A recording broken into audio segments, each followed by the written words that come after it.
سورة الرحمن مدنية.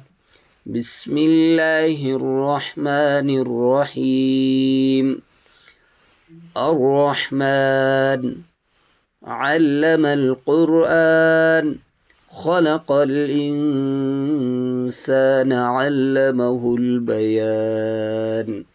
الشمس والقمر بحسبان والنجم والشجر يسجدان والسماء رفعها ووضع الميزان ألا تطغوا في الميزان وأقيموا الوزن بالقسط ولا تخسروا الميزان والأرض وضعها للأنام فيها فاكهة والنخل ذات الأكمام والحب ذو العصف والريحان فبأي آلاء ربكما تكذبان. خلق الإنسان من صلصال كالفخار وخلق الجان من مارج من نار فبأي آلاء ربكما تكذبان. رب المشرقين ورب المغربين فبأي آلاء ربكما تكذبان. مرج البحرين يلتقيان بينهما برزخ لا يبغيان فبأي آلاء ربكما تكذبان. يخرج منهما اللؤلؤ والمرجان فبأي آلاء ربكما تكذبان. وله الجوار المنشآت في البحر كالأعلام فبأي آلاء ربكما تكذبان. كل من عليها فان ويبقى وجه ربك ذو الجلال والإكرام فبأي آلاء ربكما تكذبان. يسأله من في السماوات والأرض كل يوم هو في شأن فبأي آلاء ربكما تكذبان. سنفرغ لكم أيها الثقلان فبأي آلاء ربكما تكذبان. يا معشر الجن والإنس إن استطعتم أن تنفذوا من أقطار السماوات والأرض فانفذوا لا تنفذون إلا بسلطان فبأي آلاء ربكما تكذبان. يرسل عليكما شواظ من نار ونحاس فلا تنتصران فبأي آلاء ربكما تكذبان.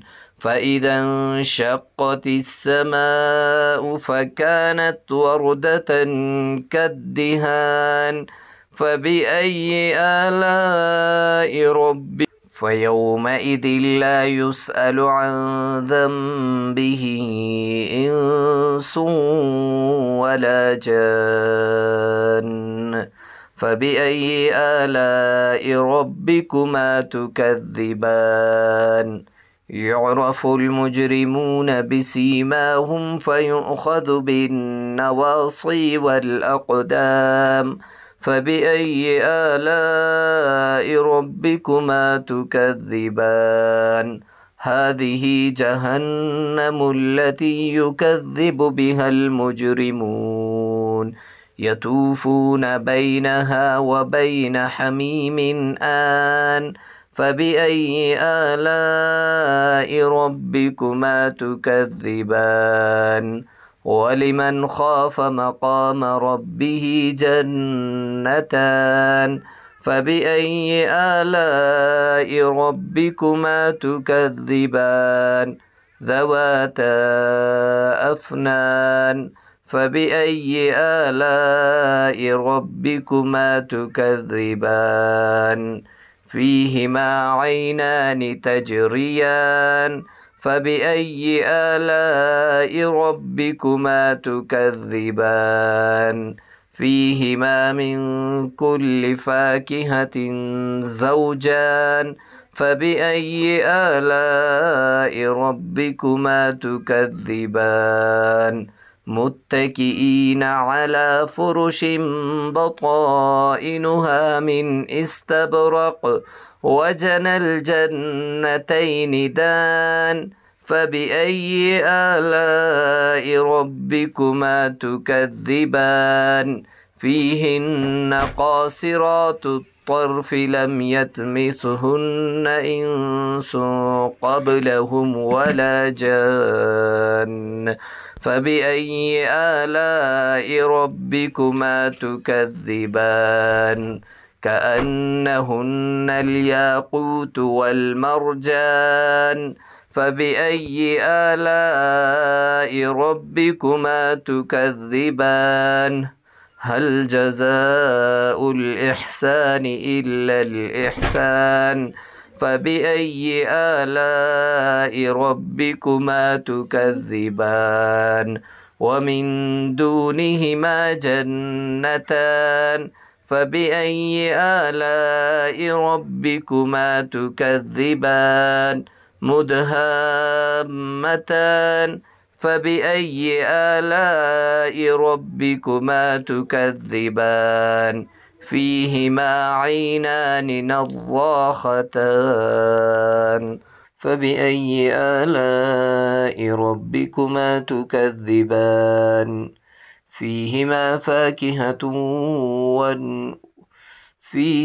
فاكهة ونخل ورمان فبأي آلاء ربكما تكذبان فيهن خيرات حسان فبأي آلاء ربكما تكذبان حور مقصورات في الخيام فبأي آلاء ربكما تكذبان لم يطمثهن إنس قبلهم ولا جان فبأي آلاء ربكما تكذبان متكئين على رفرف خضر وعبقري حسان فبأي آلاء ربكما تكذبان تبارك اسم ربك ذي الجلال والإكرام.